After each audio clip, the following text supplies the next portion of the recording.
같이 하나님의 말씀을 보겠습니다. 창세기 26장 12절에서 35절까지 교독하겠습니다. 이삭이 그 땅에서 농사하여 그 해에 100배나 얻었고 여호와께서 복을 주심으로 양과 소가 때를 이루고 노복이 심이 많으므로 블레셋 사람이 그를 시기하여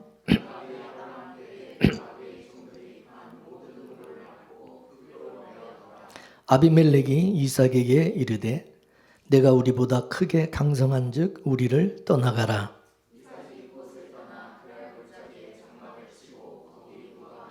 그 아비 아브람 때 팠던 우물들을 다시 팠으니 이는 아브람 죽은 후에 블레셋 사람이 그 우물들을 메웠습니다. 이삭이 그 우물들의 이름을 그 아비의 부르던 이름으로 불렀더라.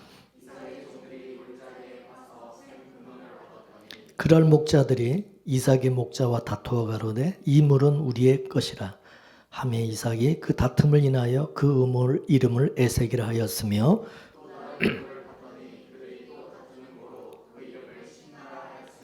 이삭이 거기서 옮겨 다른 우물을 팠더니 그들이 다투지 아니하였으므로 그 이름을 르보시라 하여 가로되 이제는 여호와께서 우리의 장소를 넓게 하셨으니 이 땅에서 우리가 번성하리로다 하였더라. 그 밤에 여호와께서 그에게 나타나 가라사대 나는 내 아비 아브람이 하나님이니 두려워 말라. 내 종 아브람을 위하여 내가 너와 함께 있어 내게 복을 주어 내 자손으로 번성케 하리라 하신지라.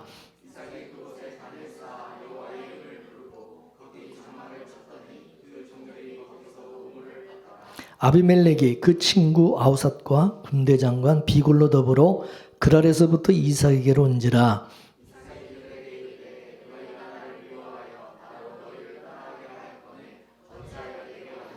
그들이 가로되 여호와께서 너와 함께 계심을 우리가 분명히 보았으므로 우리의 사이 곧 우리와 너의 사이에 맹세를 세워 너와 계약을 맺으리라 하였노라.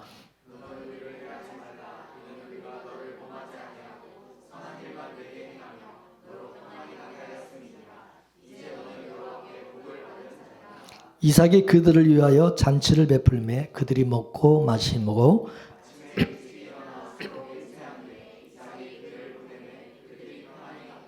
그날에 이삭의 종들이 자기들의 판 우물에 대하여 이삭에게 와서 고하여 가로되 우리가 물을 얻었나이다 하매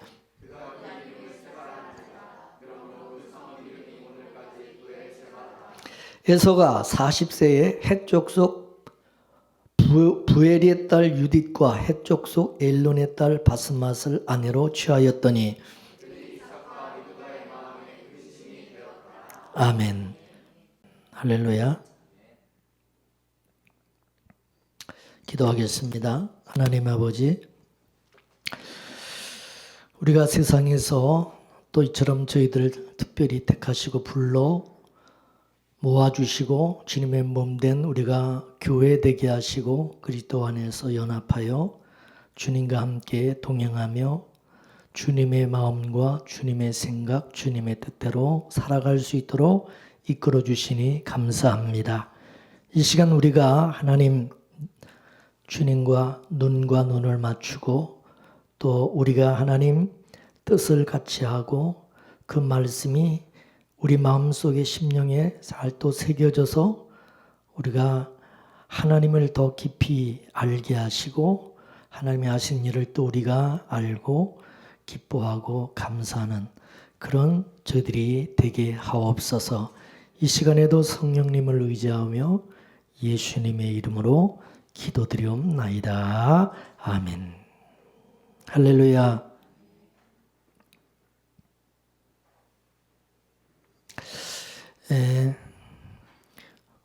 아브라함이 만났던 하나님을 이삭이 만나고 또 이삭이 만난 하나님을 야곱이 만났고 야곱이 만난 그 하나님을 요셉이 만났고 요셉이 만난 그 하나님을 이스라엘이 만났습니다. 그리고 그 이스라엘이 만났던 그 하나님을 지금 우리가 만나고 있는 것입니다. 그래서 하나님은 예수님은 하나님을 일컬어서 아브라함의 하나님, 이삭의 하나님, 야곱의 하나님이라고 말씀하시면서 하나님은 산자의 하나님이시다. 그렇게 말씀했습니다. 그 얘기는 하나님은 지금도 살아계셔서 자기 백성들을 만나주고 계신다. 그런 뜻이죠. 그래서 이렇게 하나님을 만난 그런 사람들은 그 하나님을 이웃들에게 증거하게 하시는 것입니다. 이게 바로 복의 전달자고 축복의 통로고 복음의 증거자입니다. 그렇기 때문에 하나님을 만난 사람만이 다른 사람을 축복할 수가 있어요. 그래서 야곱이 애굽의 바로왕을 만났을 때 바로왕 앞에서 내 인생이 험악한 세월을 살아왔다 하면서 바로왕을 축복하는 그런 모습을 볼 수 있어요. 야곱은 하나님의 입장에서 바로왕을 축복하는 겁니다. 이는 야곱은 하나님을 만났고 바로는 하나님을 못 만났기 때문입니다. 그래서 하나님을 만난 자가 하나님을 모르는 자에게 자기가 만난 그 하나님을 증거하는 것이 그게 축복입니다. 야곱이 험악한 세월을 살아왔다고 하면서 축복하는 것은 자신은 이미 죽었어야 될 사람인데 이미 죽은 자와 같은데 하나님의 도우심과 은혜로 지금까지 살아왔다라고 하는 것을 말하는 겁니다.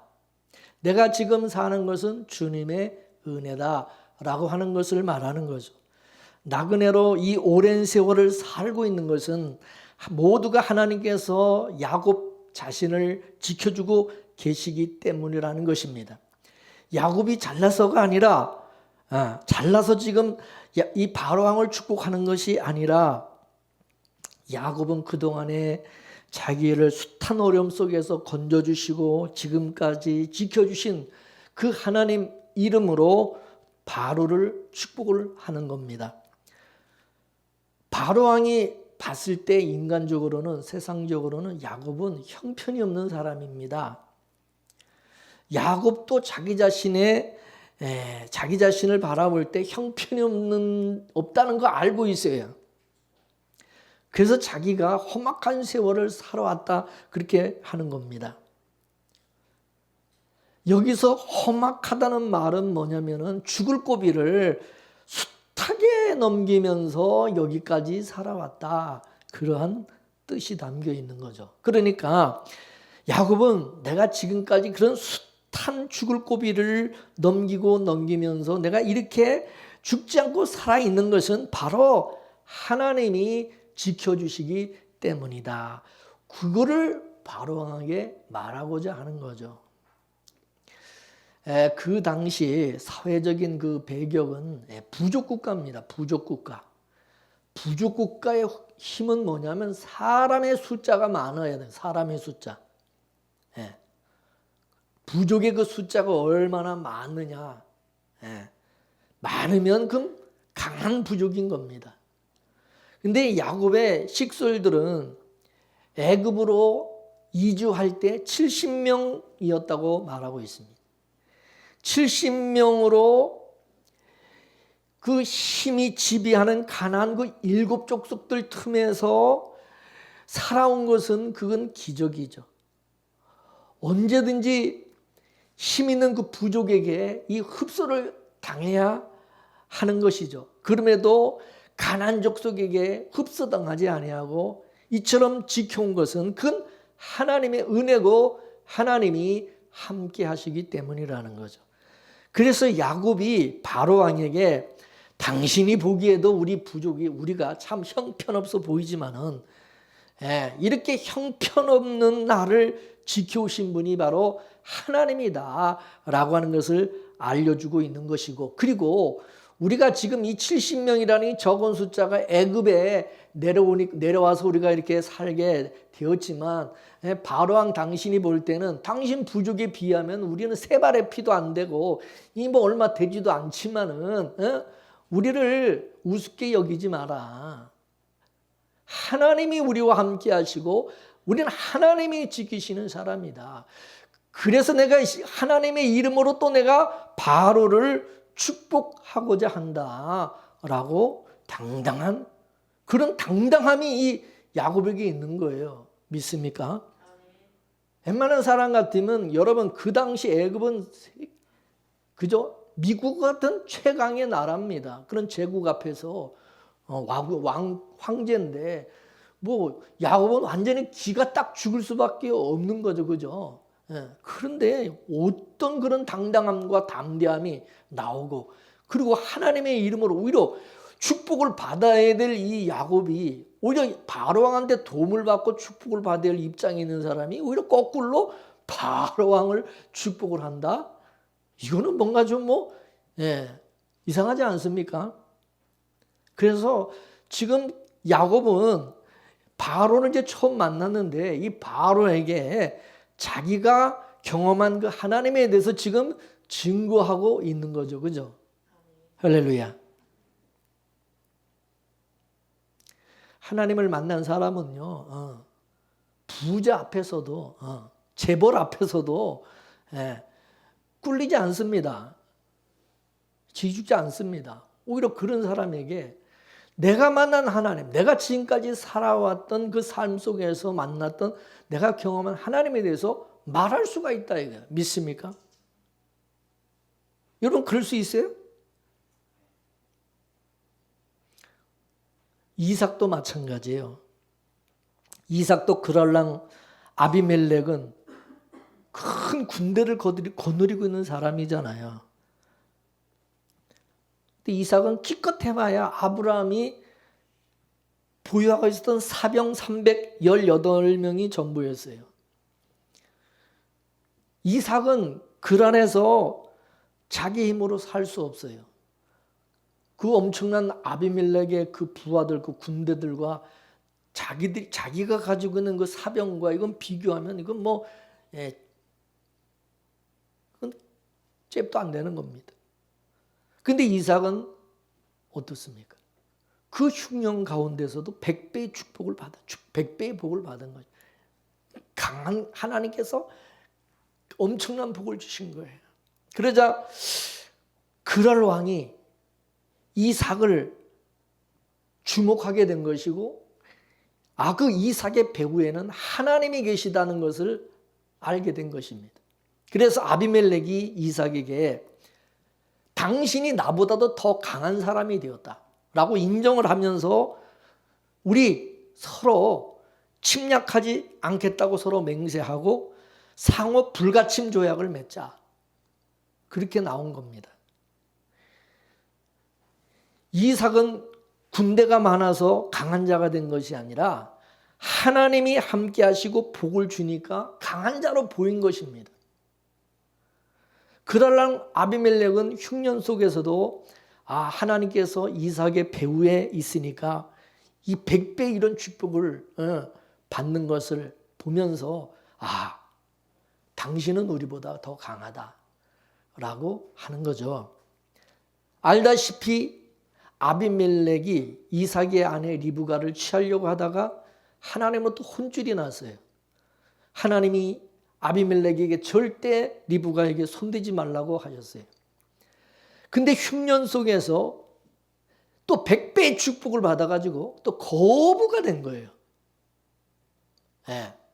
그래서 처음에는요, 이 블레셋 사람들이 이삭을 시기했어요. 사람들이 잘 되면 시기하잖아요. 그죠? 블레셋 사람들이 처음에는 시기해서 이삭의 우물들을 다 막아버리는 거예요. 그 당시는 목축업을 하는 것이 그때는 주업이기 때문에 이 우물물이 이게 절대적으로 필요합니다. 물이 없으면은 이거는 가축을 키울 수가 없는 것이죠. 그죠? 근데 이삭은요, 우물을 팠다 하면 우물이 나오는 겁니다. 우물이. 그래서 야곱의 그 가축들이 그 물을 먹고 살이 토실토실하게 찌고 막 가축이 막 번성을 하는 거죠. 그러자 블레셋 사람들이 와가지고 여기는 우리 땅이다 그러면서 그 우물들을 다 막아버리는 겁니다. 메꿔버리는 거예요. 그래서 이삭의 이 잘 되는 것이, 이 이삭이 잘 되고 번성하는 것이 블레셋 사람들에게 시기심을 발동시키게 되고 반목을 일으키게 된 겁니다.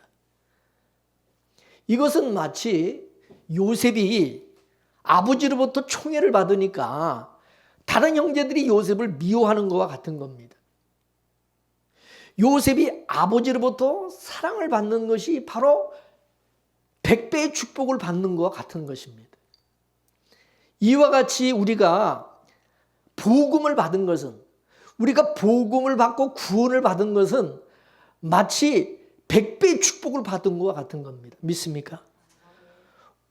이 복음이 100배의 축복인 것을 믿으십니까? 우리가 하나님의 사랑을 입고 하나님의 그 특별한 그 은혜를 입어서 우리가 구원받은 자가 되었다, 하나님의 백성이다, 이거는 엄청난 축복인 겁니다. 믿으십니까? 율법 아래 있던 자가 우리가 은혜를 입게 되면은 100배의 축복을 그럼 받은 거예요. 따라서 복음을 받고 예수 안에 있는 사람은요, 여러분 더 이상 무슨 복을 받으려고 생각하지 마세요. 이미 우리는 100배의 복을 받은 자입니다. 믿습니까? 예, 하나님이 이스라엘 백성들이 세상에서 너희같이 하나님의 복을 받은 자가 어디 있느냐라고 말씀하신 것처럼 우리가 하나님의 그런 엄청난 복을 받았음에도 깨닫지 못하고 알지 못하는 미련한 자가 되어서는 안 된다, 그 말이에요. 마치 복을 받지 못한 사람처럼 믿지 않는 사람들 앞에서 세상 사람들 좀 뭐 돈 좀 있다고 껐덕거린다고 거기서 비굴하게 그냥 그 사람들한테 그냥 딸랑딸랑 하면서 말입니다. 그 사람들 그냥 비유나 맞추려고 그러고 당당하지 못하고, 이거는 예수 믿는 사람, 은혜를 모르는 사람입니다. 왜 그럽니까? 하나님이 그 모습을 보면, 내 자식이 그런 모습을 하면서 살아가면 여러분, 부모 속 터지죠. 하나님 속 터지는 겁니다. 믿습니까? 안 그래요? 바울도 보면은 율법 아래 있다가 은혜 하나로 옮겨지니까 어떻게 되냐, 자기 동족들로부터 미움을 받잖아요. 우리도 마찬가지예요. 우리도 율법 아래 있다가 복음을 깨닫고 은혜 아래 살게 되어지면은 언약을 모르는 그런 자들로부터 시기와 질투와 핍박을, 미움을 당하게 돼 있다, 그 말이에요. 이해가 되십니까? 그래서 복음 속에는 반드시 이 고난이라고 하는 것이 옵션으로, 핍박이 옵션으로 따라오게 돼 있는 거예요. 우리가 하나님께로부터 복을 받으면 우린 좋을 줄 알죠, 그죠? 우리는 하나님부터 은혜 받으면 좋을 줄 알죠, 그죠? 맨날 좋은 일만 있을 거라고 생각하지만은 호사다마라고 은혜를 받게 되면 꼭 이와 같이 핍박을 받고 시기를 당하고 어려움을 당하는.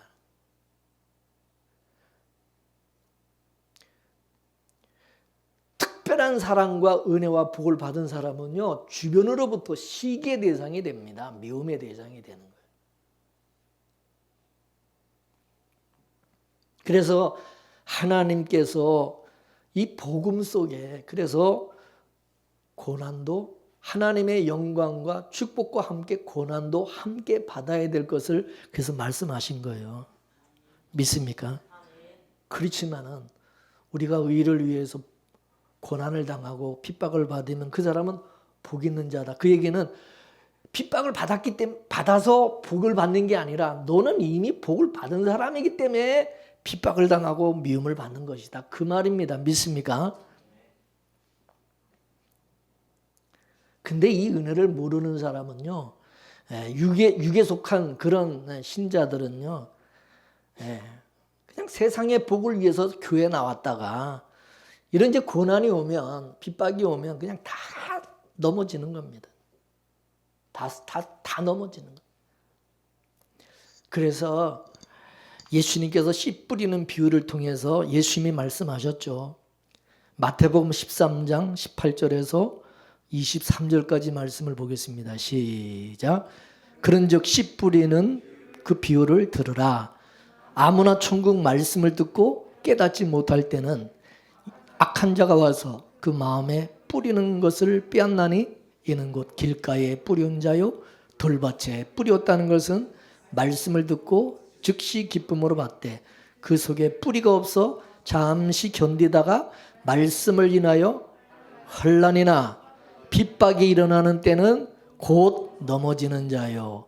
가시떨기에 뿌렸다는 것은 말씀을 들으나 세상의 염려와 재리의 유혹에 말씀이 막혀 결실지 못하는 자요. 좋은 땅에 뿌렸다는 것은 말씀을 듣고 깨닫는 자니 결실하여 혹 100배, 혹 60배, 혹 30배가 됩니다. 할렐루야. 100배 축복, 100배, 30, 60배, 30배 축복을 받는 사람은 말씀을 듣고 깨닫는 자, 이미 은혜를 복을 받은 사람은요 절대 안 넘어진다 그 말이요. 믿습니까? 여기 네 종류의 밭이 나와요. 그렇지만 크게 나누면 결실하는 밭과 결실하지 못하는 밭으로 나눠지죠. 그럼 결실을 못하는 이유가 뭐냐? 그 이유는 육신이 힘들거나 고난과 핍박, 그리고 세상 것이 또 너무 좋아서, 세상 것이 너무 좋기 때문에. 예수 믿다가 중간에 이제 환난과 핍박이 일어나면은 그냥 넘어지는 거예요. 그리고 세상의 염려와 재리와 유혹과 일락 때문에 또 그 유혹에 또 넘어지는 거예요. 결실치 못하는 이 사람들은 전부 자기 몸뚱아리를 위해서 예수를 믿고자 하는 그런 사람들이요. 그러니까 이런 사람들은 전부 복음을 악용하는 사람들. 근데 결실하는 밭은 어떤 밭인가? 하나님의 말씀을 듣고 깨닫는 자입니다. 내가 하나님으로부터 100배의 축복을 받은 자거나 내가 60배, 30배의 복을 받은 자라는 것을 알게 되고 하나님께서 그 은혜와 복을 깨닫게 해주시는 거예요. 근데 여러분, 이 깨달음을 자기가 스스로 깨닫느냐? 이 말씀을 듣고 깨닫는 것은 이거는 우리의 실력과 능력이 아니라 성령께서 깨닫게 해주셔야 되는 거예요. 믿습니까? 성령께서 말씀이 복음이 깨달아지게 하시고 그게 믿어지게 하시고 그런 사람들만이 결실하게 된다는 거죠. 그런 사람들만이 어떤 핍박과 환난과 고난이 와도, 그리고 아무리 세상의 염려와 재리의 유혹과 육신의 일락으로 그들을 넘어뜨리려고 해도 그 사람들 절대 안 넘어진다. 이 사람들은 절대 다 이겨낸다. 반드시 결실한다 이거죠. 믿습니까? 왜냐하면 하나님께서 그들의 농부가 되시기 때문에 반드시 하나님이 결실하게 하시는 겁니다. 그래서 주께서 그 안에서 넉넉히 이기게 하신다. 넉넉히 이기게 하신다. 이게 좋은 맛입니다. 이게 좋은 신앙입니다. 이게 바로 100배 하나님의 축복을 받은 사람, 또 그 은혜를 깨달은 사람입니다. 믿습니까? 로마서 8장 35절에서 37절까지 말씀을 보겠습니다. 시작. 누가 우리를 그리스도의 사랑에서 끊으리요? 환난이나 곤고나 핍박이나 기근이나 적신이나 위험이나 칼이랴.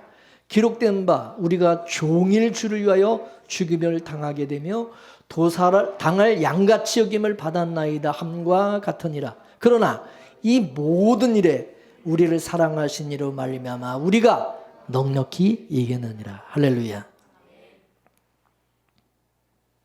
그러니까 이삭과 같이 하나님으로부터 받은 축복과 사랑이 너무 크기 때문에, 그 은혜가 너무 크기 때문에 환난, 공고, 박해, 기근, 적신, 위험 아무것도 아니에요. 비교도 안 돼. 이기는 거죠. 왜? 내가 받은 하나님의 은혜와 사랑이, 그 축복이 그거보다 훨씬, 내가 하나님께 받은 영광이 훨씬 크니까 내가 조금 받는 그거, 고난, 어려움 아무것도 아닌 거예요. 넉넉히 이길 수 있는. 할렐루야.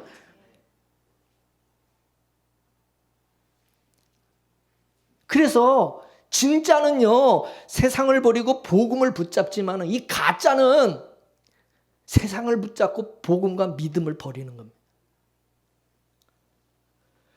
떡으로 사는 사람은 그저 떡을 붙잡죠. 떡. 예. 그리고 복음을 버립니다. 믿음 버리고 은혜 버립니다. 예. 말씀으로 사는 사람은 복음을 붙잡고 해서 떡을 포기하고 버리는 거예요.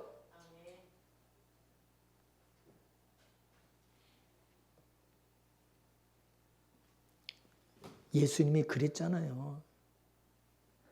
마귀가 와가지고 예수님에게 떡 준다, 떡 주겠다고 그러니까 예수님은 사람은 떡으로만 사는 것이 아니라 하나님 말씀으로 산다. 말씀을 붙잡, 할렐루야. 또 마귀가 와가지고 기적으로, 이적과 기적으로 네가 하나님 아들됨을 증명해라. 네가 얼마나 대단한 사람인지, 얼마나 대단한 존재인지를 증명하라. 그러면 사람들이 막 너를 막 이렇게 떠받들 것이다. 시험하죠.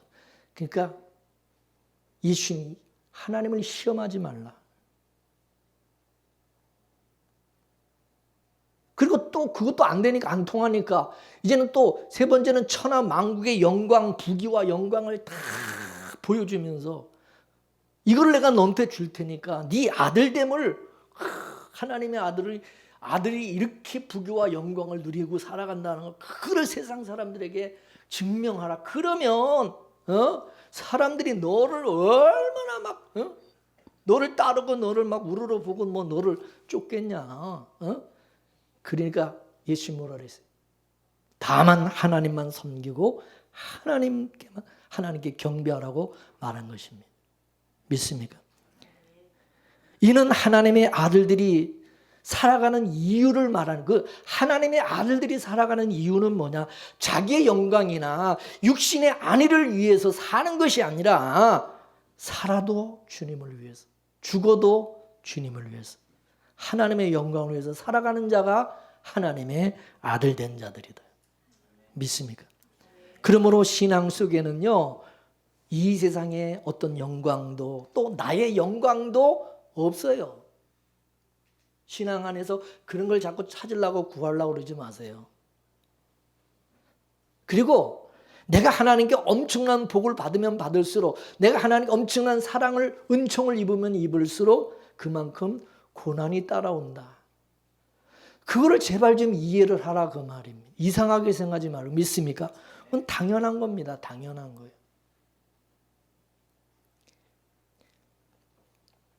이삭이 하나님께로부터 100배의 축복을 받고 가는 곳마다 우물을 팠어요. 근데 파기만 하면 그냥 막 우물이 그냥 콜콜 나오는 거예요. 여러분, 중동 지역에서 이 우물을 파가지고 우물을 얻는다는 것은 이거는요, 우리나라에서 유전 나오는 것보다 더 힘든 거예요. 우리나라는 유전이 안 나오잖아요. 그죠? 이게 참 힘든, 우물이, 그래서 이게 거기서는요, 이게 유전보다 귀한 거예요, 유전. 근데 어떻게 된 게, 이삭은 우물을 팠다 그러면 물이 나오는 거예요.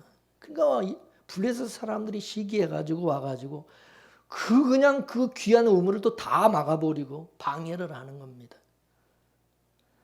그래서 이삭이 억울하지만은, 그래, 싸우지 않고 다투지 않고 또 다른 곳에 가가지고 또 우물을 팝니다. 그럼 그거 또 나오는 거예요. 근데 블레셋 사람 또 거기 또 쫓아와가지고 따라와가지고 또 그것까지 또 빼앗는 거예요, 또. 그래가지고 이삭이 어디까지 가느냐 하면은 아브라함이 우물을 팠던 그 브엘세바까지 이제 가게 되는데, 이삭은 아버지 아브라함이 팠던 우물을 블레셋 사람들이 흙으로 메운 그곳을 다시 팠던 겁니다. 이삭이 아무데나 우물을 팠던 게 아니라 자기 아버지 아브라함이 팠던 우물을, 옛날에 우물 있던 자리를 기억하고 거기 팠던 거. 그러니까 우물이 나올 수밖에 없는 거죠. 그죠? 그래서 그 우물물은 이삭의 가족과 가축들이 먹는 생수가 되었습니다. 지난번에도 한번 말씀드렸지만 이 우물이라고 하는 것은 신약식으로 말하면 교회를 상징한다. 그래서 교회. 그러면 아브라함이 판 우물과 이삭이 판 우물의 성격이 이제 나오겠죠. 아브라함이 팠던 그 우물은 구약의 교회를 상징한다면 이삭이 팠던 그 우물은 신약의 교회를 상징하는 것이죠. 아브라함의 우물을 블레셋 사람들이 흙으로 메워서 물이 나오지 못하게 하였듯이 구약의 교회는 마귀의 방해로 생명의 역사가 일어나지 않았어요. 구약의 교회는 율법 교회를 의미합니다. 율법 아래에서는 생명의 물이 없습니다. 생수는 이삭이 판 우물에서 나오는 겁니다. 이삭이 누구냐? 이삭은 약속의 아들이죠. 이는 약속의 후손으로 오신 예수 그리스도를 예표하는 사람이 이삭이죠. 예수는 구약의 율법 교회를 신약의 은혜 교회로 회복하여서 완성을 하셨어요. 예수님은 구약의 죽은 교회를 다시 살리셨어요. 이것은 마치 블레셋 사람들이 아브라함의 우물을 흙으로 덮은 것을 이삭이 다시 파가지고 그걸 회복하는 것 같은 것입니다. 이삭은 100배의 축복을 받고 우물 파는 일을 했다고 그랬어요. 여기서 블레셋 사람들이 방해하는 이 모습은 예수님께서 십자가에서 율법의 요구를 완성하시고 신약 교회를 세우셨는데 마귀가 예수의 피로 세운 교회들을 핍박하고 그 교회를 타락하게 만든 것입니다. 오순절 성령의 강림으로 인해서 신약의 교회가 세워졌지 않습니까? 그런데 2000년 동안 흘러오면서 교회는 그동안에 수많은 박해와 핍박을 받았어요.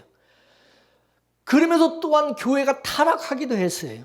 그럼에도 하나는 그 핍박과 타락 속에서도 구루터기들을 남겨두어서 무너진 것을 다시 회복시키시고 세우는 그 일을 반복해 오셨습니다. 마치 블레셋 사람들이 아브라함의 우물을 메운 것을 이삭이 다시 파는 것과 같이 하나님께서 타락한 교회를 이삭과 같이 약속으로 나온 자들을 통해서 그걸 다시 회복을 시키시는 거죠. 마귀는 항상 성도들을 핍박하고 박해하고 교회를 또한 타락하고 부패하게 만들었어요. 그렇지만 하나님은 또 그런 교회를 버리지 아니하시고 반드시 또 다시 회복시키시고 다시 일으켜 세우셨어요. 교회는 생수를 주는 것이며 생수의 강이 흘러나는 하나님께서 이 땅에 가축과 같은 자기 백성들에게 이 생수를 먹이기 위해서 가는 곳마다 교회를 세우셨어요. 근데 마귀는 교회마다 핍박하고 고난과 어려움을 주어서 교회 문을 닫아버리게 만드는 거죠. 그러면 하나님은 또 다른 방식으로 또 교회를 세우시는 겁니다.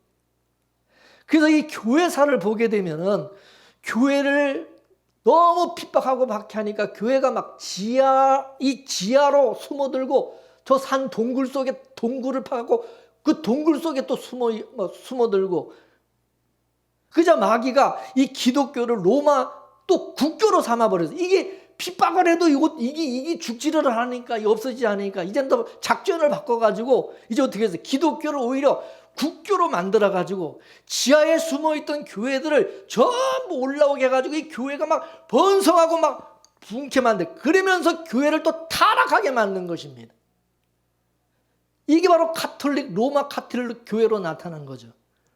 그래서 로마 가톨릭 시대를 왜 암흑 시대라고 하느냐? 이는 교회가 타락해서 복음이 사라졌기 때문입니다. 그러자 하나님께서 어떻게 했느냐?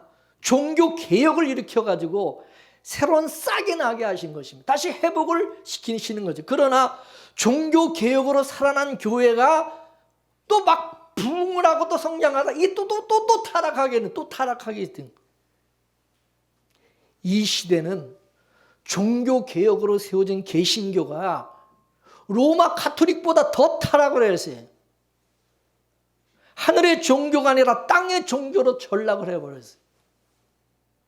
마치 예수님 초림 당시에 구약의 교회가 강도의 구렬이 된 것처럼 이 시대 교회도 상업화가 돼버리고 비즈니스 장소가 되고 말았어요. 동호회 무슨 모임과 같이 되고 말았어요. 에?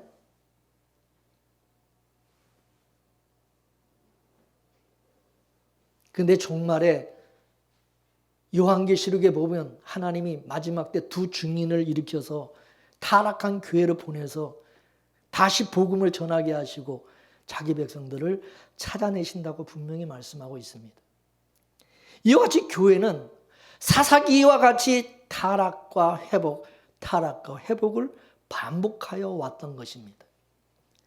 타락하면 하나님이 징계하시고 다시 또 교회를 회복시키시듯이 타락한 교회를 또 다시 하나님이 일으켜 세우시는 것입니다. 이게 바로 이삭이 아브라함의 우물을 다시 파는 것으로 말씀해 주고 있는 겁니다. 이삭은 아버지가 팠던 그 우물을 팠던 부엘세바로 올라가 가지고 거기서 단을 쌓고 하나님께 제사를 드리죠. 그리고 거기서 중요한 일을 합니다. 무슨 일을 하느냐? 바로 그랄 왕 아비멜렉을 초청을 해가지고 잔치를 벌이죠. 그죠? 잔치를 해서 아비멜렉 왕을 아주 융성하게 대접을 하는 겁니다. 이방인을 언약의 후손의 잔치에 초대를 해서 음식을 함께 먹는다는 것은 뭐냐? 언약 안으로 초대하는 것과 같은 겁니다. 그래서 아비멜렉은 이삭의 잔치에 초대받고 음식을 함께 먹은 후에 이삭과 맹세 계약을 맺고 돌아가게 되어집니다. 이삭이 아비멜렉을 자기 잔치에 초대해서 음식을 먹인 것은 뭐와 같은 거냐? 예수님께서 이방인을 초대해서 자신의 살과 피를 먹인 것과 같은 것입니다. 이게 성찬입니다. 우리 이방인들은 예수님의 잔치에 초대를 받고 영생의 떡인 예수님의 살과 피를 먹게 된 것입니다. 예수님의 살과 피를 먹고 마신 사람은 그 어떤 것으로도 끊어지지 아니하고 결코 정죄함이 없는 새 언약의 맹세를 맺은 것입니다. 새 언약의 백성이 되는 것입니다. 할렐루야. 그래서 하나님께서 이삭을 다뤄가는 것을 한번 보십시오. 때로는 아내를 빼앗기는 그런 위기를 당하기도 하고 때로는 흉년 속에서도 100배의 축복을 주시고 때로는 자기를 괴롭혔던 자가 찾아와서 무릎을 꿇고 맹세하기도 하십니다. 시편 23편 말씀처럼 목자가 양을 때로는 푸른 초장 시냇물가로 인도하지만 때로는 사망의 음침한 골짜기로도 인도하고 계신다고 하신 거죠. 하나님이 이삭에게 복을 주기도 하고 고난도 주시기도 하는 것입니다. 뭘 말합니까? 우리 신앙도 그렇다는 거죠. 좋고 나쁨이 조석처럼 왔다 갔다 한다는 거죠. 이 모두가 우리가 하나님께 사랑을 입은 자이기 때문이라는 것이죠. 지금 이삭이 그래요. 다른 사람은 흉년이 들어서 다 기근을 당하는데 이삭은 복을 받고 잘 살고 있어요. 원주민들은 다 굶어 죽어가는데 타지에서 이방인이 오히려 자기들을 초대해가지고 잔치를 벌이는 겁니다. 그럼 원주민으로부터 미움과 시기를 받게 되겠죠. 그래서 원주민들이 이삭의 우물을 파면 또 그걸 빼앗고 또 파면 뺏고 또 파면 뺏고 계속해서 힘들게 하는 거죠. 하나님의 복은 반드시 세상부터 미움을 받게 되어 있다는 것. 구원과 동시에 마귀의 우리는 공격의 대상이 된다는 것. 마귀가 우리를 죽이겠다고 그냥 우리를 끝까지 그냥 쫓아온다는 것. 여러분 사도 바울을 보세요. 율법 아래에 있을 때는 같이 호용호제하며 같이 지냈던 그런 사람들이 바울이 예수님에게 찜을 당하고 나니까 이건 완전히 무슨 공공의 적이 되어버리죠.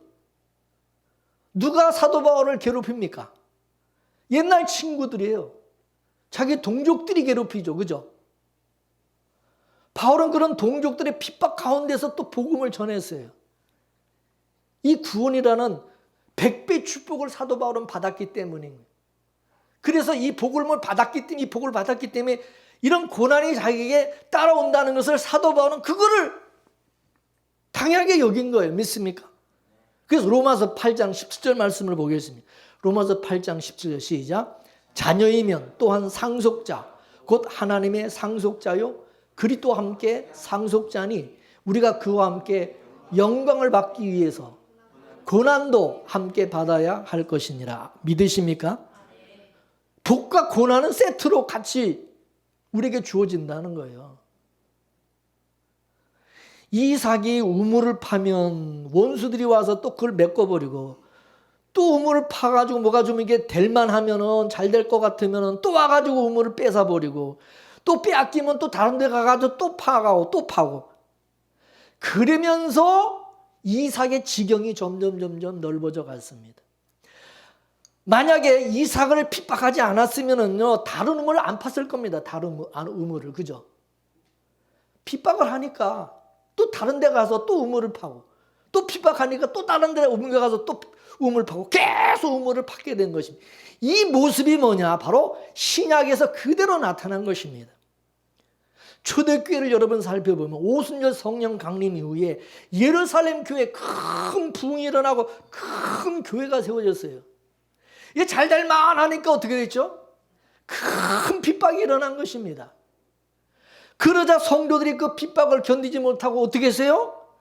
그 핍박을 파여 산지 사방으로 흩어졌어요. 자, 사도행전 8장 1절 말씀을 보겠습니다. 사도행전 8장 시작. 그날에 예루살렘에 있는 교회에 큰 핍박이 나서 사도 외에는 다 유대와 사마리아 모든 땅으로 흩어지니라. 믿습니까? 그 다음 8장 4절 시작. 그 흩어진 사람들이 두루다니면서 복음의 말씀을 전할세. 할렐루야. 그게 뭐냐? 흩어진 사람들이 두루다니면서 복음의 말씀을 전한다는 뭐냐? 우물을 팠다 그 말입니다. 믿습니까? 그 흩어진 그에다 또 가서 우물 파고 그랬다 그 말입니다. 이렇게 핍박을 받아 흩어진 사람들이 가는 곳마다 복음을 전하여 뭐가 세워졌냐?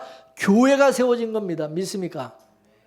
만일 예루살렘 교회에 이런 큰 핍박이 없었다면 온 세상에 흩어져서 교회가 세워졌을까요? 안 세워지죠. 아이러니컬하게도 예루살렘에 큰 핍박이 일어났기 때문에 온 세상에 이와 같이 교회가 세워지게 된 것입니다. 그럼 그 핍박과 고난은 나쁜 거예요? 좋은 거예요? 결국은 좋은 거예요. 할렐루야. 복음의 지경이 넓혀진 거예요. 교회가 오히려 더 그냥 사방으로 이렇게 이 복음이 전해지게 된 거죠. 복음서를 보게 되면은 예수님께서 회당에 들어가서 전도한 것을 볼 수 있어요. 그 회당에서 각색 병자를 고치시고 또 귀신들을 쫓아내시고 그랬어요. 근데 그 회당은 교회와 같은 것입니다. 구약의 교회를 상징하는 그 회당들이 사탄의 권세 아래 놓여 있어요. 율법주의에 매여 있어요. 예수님께서 바로 그곳에 들어가서 거기서 복음을 전한 거예요. 이것이 제자들에게 그대로 나타났어요. 성령이 임하니까 제자들이 제일 먼저 회당에 들어가 가지고 복음을 전했어요. 여러분 사도행전을 잘 보시면 쫓겨난 성도들이 제일 먼저 유대인의 회당에 들어가서 복음을 전하는 그런 모습이 나오고 있어요. 그리고 사도 바울도 제일 먼저 유대인의 회당에 들어가 가지고 복음을 전했어요. 유대인의 회당이라고 하는 것은 율법 아래 있던 교회들을 말하는 것입니다. 이와 같이 옛 언약 안에서 망했던 교회, 원수들이 그냥 우물을 메꿔버린 것처럼 그냥 이렇게 망했던 그런 교회를 복음이 새 언약이 들어가가지고 전부 다 다시 회복시키고 살려내는 겁니다. 할렐루야. 이것은 아브라함의 우물을 이방인들이 덮어버린 것을 이삭이 다시 파가지고 회복하는 것과 같은 거예요. 예수님이 제자들을 파송할 때 너희는 이방인의 길로도 가지 말고 너희들은 사마리아로 가지도 말고 이스라엘의 잃어버린 양에게로 가라고 말씀했어요. 잃어버린 양에게.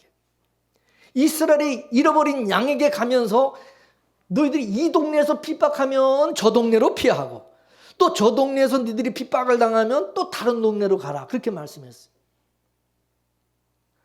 이는 이 동네에서 네 핍박을 당하면은 다른 동네 가서 복음 전하라 그 말입니다. 결국 핍박을 통해서 다른 동네 복음이 또 전해지고 전해지는 이런 일이 계속 일어나게 됐다 그 말이죠.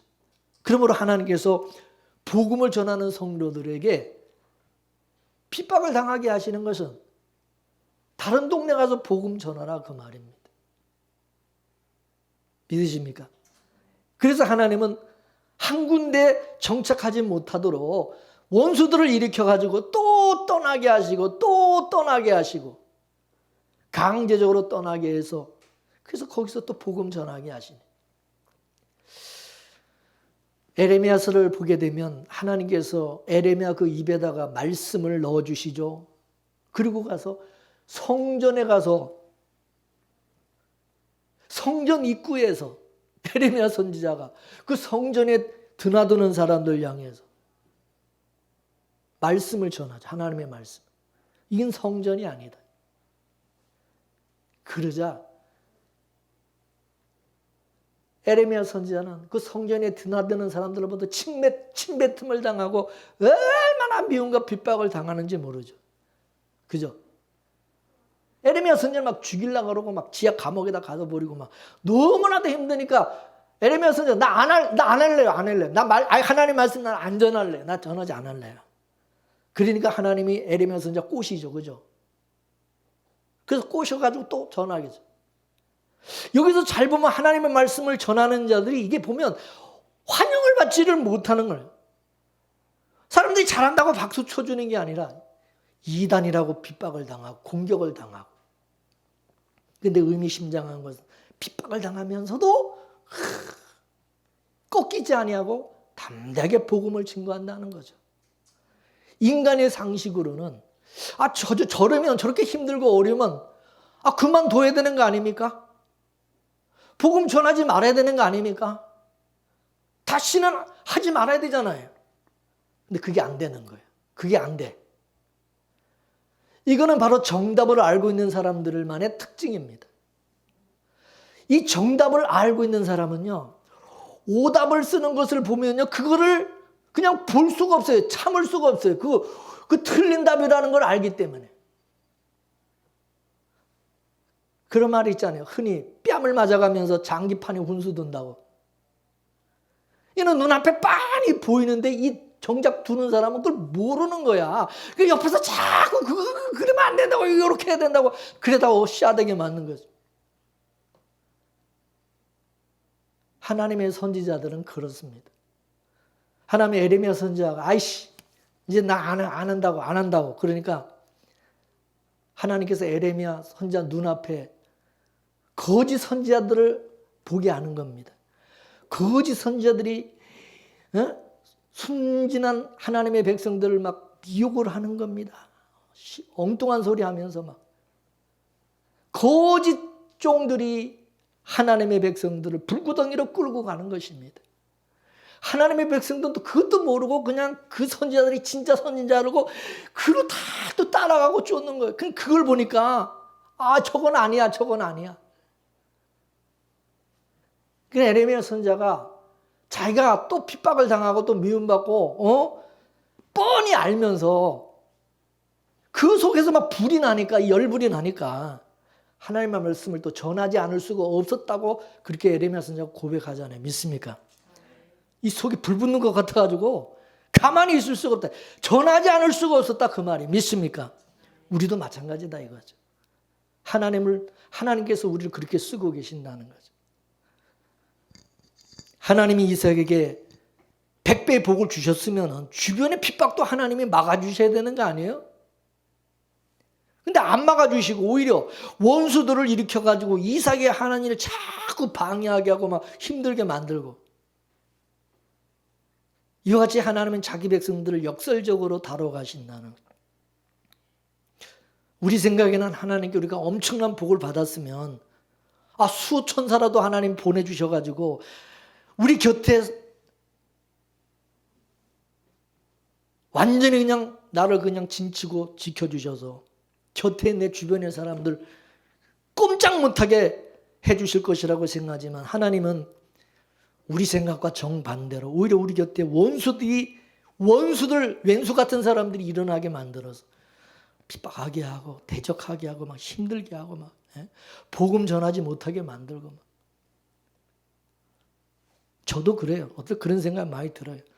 아유, 정말 힘들다, 어떨 때는. 복음 그냥 목회 안 했으면 좋겠다는 생각이 들게 만드는 사람들이 있어요, 주변에.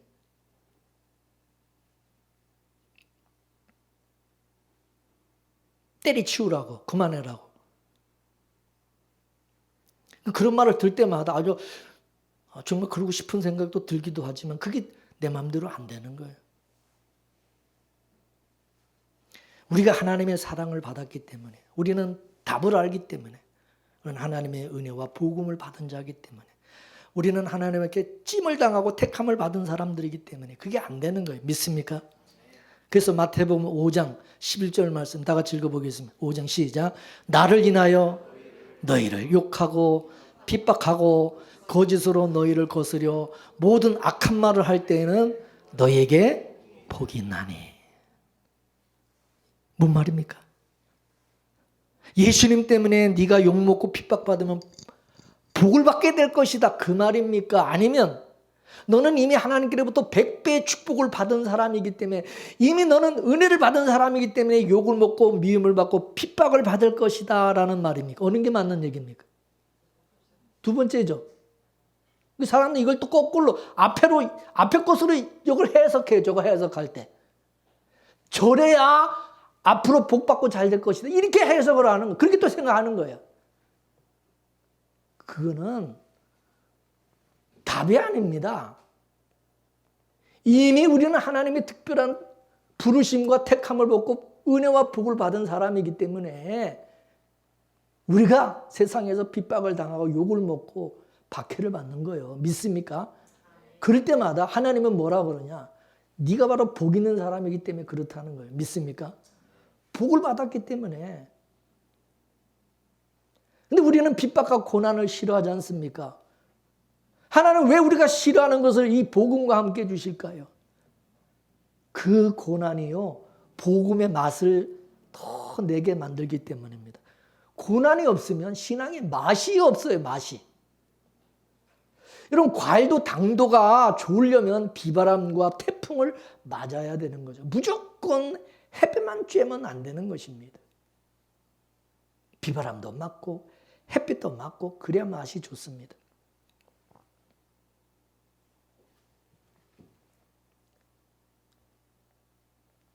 제가 우리 거실에다가 이제 이 화초를 이렇게 키우는데, 이 실내에다 이렇게 키우는데, 창가에다 놓으니까 뭐 빛은 잘 받죠. 빛은 잘 받아. 그냥 물 제가 꼬박꼬박 잘 주죠.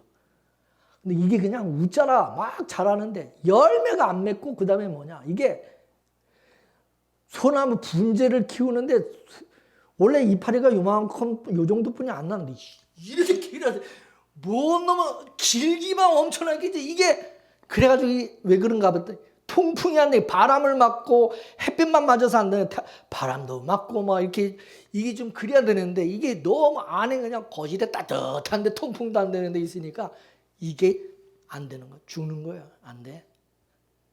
그래가지고 제가 내놔가지고 좀 저렇게 시원한데 바람 좀 통하고 그런 데다가 내놨지만은 이 사람이, 우리도 그렇습니다. 이게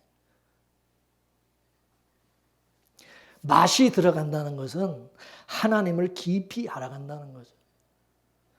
100배의 축복만 주시고, 그래도 고난도 주시고, 그래요. 그래서 우리 삶 속에서 하나님을 더 많이 알아갈 수 있도록 하기 위해서 하나님이 그렇게 하신 것이, 그게 또 나중에는 우리 신앙의 실력이 된다는 거죠. 바울이 이제 복음을 전하다가 좋은 일 하는 거죠. 복음 전하는 게 여러분 좋은 일 하잖아요. 그런데 시큰으로 터지고서네 감옥에, 빌립보 지하 감옥에 갇혔어요. 근데 그 지하 감옥에서 사도 바울과 실라가 하나님 앞에 찬송하며 기도를 하죠. 그러자 또 하나님께서 지진을 일으켜가지고 그냥 옥토가 막 움직이고 착고가 그냥 다 풀려버리고,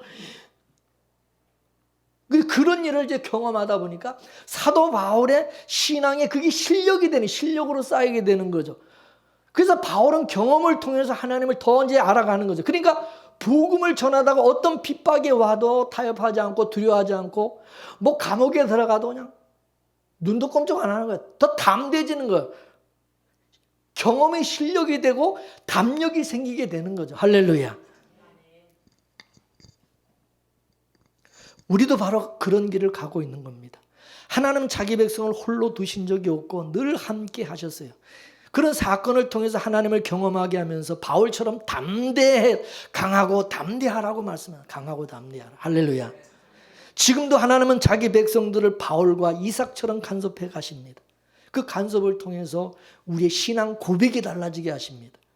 우리 입술에서 아브라함의 하나님, 이삭의 하나님, 야곱의 하나님이 아니라 나의 하나님, 나의 하나님, 내가 경험한 예수님이 되게 하시는 겁니다. 그러면서 세상을 이기는 능력이 되고 실력이 되고 담대함이 생기게 하시는 것입니다. 할렐루야. 바울과 실라가 깊은 지하 감옥에 갇혀서 그에게는 악질범이라는 악질범 취급을 하는 거예요. 이 세상은 복음을 싫어해서 복음 전하는 자들을 악질범으로 아주 취급을 해버리는 거죠. 그래서 바울과 실라가 지하 감옥에 갇혔다는 것은 죽음에 떨어졌다는 것과 같은 겁니다. 그런데 지진이 일어나가지고 옥문이 다 열려버리. 예수님께서 십자가에 달리실 때에 어떤 일이 일어나세요? 바위가 터지고 무덤이 열리면서 자던 자들이 다 일어났다고 그랬어요. 많이 일어났다 그랬어요. 그와 같이 바울과 실라에게도 예수님의 십자가에 죽으실 때 일어난 그 상황이 재현이 되게 하신 거죠. 예수님이 무덤 속에 있는 그런 자들에게 복음을 전해서 그 무덤에서 죽은 자들이 자던 자들이 다 살려냈듯이 바울과 실라도 감옥 속에 들어가지고 그 감옥 속에 있던 누구에게? 간수에게 복음을 전하게 하시죠. 주 예수를 믿어라. 그러면 너와 내 집이 구원을 얻으리라. 이에 간수가 바울과 실라를 자기 집에 초대해서 온 가족에게 복음을 전하게 하고 복음을 듣게 해서 그래서 그 간수의 가족들이 빌립보 교회를 세우게 되는 것입니다. 빌립보 교회는 자주장사 루디아와 간수의 집안 사람들이 모여가지고 세운 교회가 빌립보 교회입니다. 그래 안 그렇습니까? 빌립보 교회가 어떻게 세워졌는가 여러분 아셔야 됩니다. 여러분 우리도 하나님께 복을 받은 자로서 삶 속에서 많은 고난과 핍박과 환난을 경험하게 하십니다. 그래서 그것들이 실력이 되고 능력이 되고 담대함이 되고 넉넉해지게 되는 것입니다. 때리면 맞고 빼앗기면 빼앗기고 욕하면 욕먹고 이삭의 우물을 계속해서 뺏기고 또 뺏기듯이 돌을 던져도 맞으면서 씩 웃을 수 있는 것이 은혜와 복을 받은 자의 모습이고 여유고 넉넉함이고 신앙의 능력이라는 거죠. 이삭이 100배의 축복과 고난을 경험하면서 하나님을 더 많이 알아갔듯이 우리도 하나님이 그렇게 우리를 하신다는 겁니다. 따라서 성도에게 아픔은 곧 하나님을 깊이 알아가는 하나님의 사랑이고 또 그게 우리 실력이 된다는 거예요. 그러니 아픈 일이 닥치더라도 고난이 닥쳐도 낙심하지 말고 성경 속에 하나님을 나의 삶 속에서 경험하게 하시려고 하는 일이다. 그렇게 믿고 담대하시기를 바랍니다. 그래서 우리 신앙이 더 담대해지고 당당해져서 여러분 야곱이 바로왕 앞에서 그렇게 축복하는 것은 이건 하루아침에 되는 게 아닙니다. 이건 그동안에 쌓아진 실력입니다. 실력. 할렐루야. 그 실력, 그 담대함이 있었기 때문에 담대하게 야곱이 바로왕 앞에 가서도 기가 안 죽고 그렇게 담대하게 축복을 할 수 있었던 거죠. 그 실력이 쌓아지기까지 하루아침에 된 게 아니다. 그거죠. 믿습니까?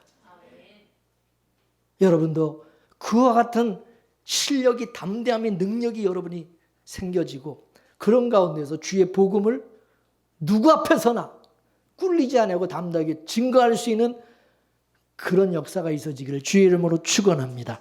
축원합니다. 다 같이 말씀 생각하면서 기도하겠습니다. 하나님 아버지 감사합니다. 우리에게 100배의 복을 주시고 은혜를 주시고 사랑을 베풀어 주심에 감사합니다. 하나님의 그 넘치는 은혜와 복을 받은 자 되어 그 사랑이 오늘 여기까지 우리를 강건해 주심을 감사드립니다.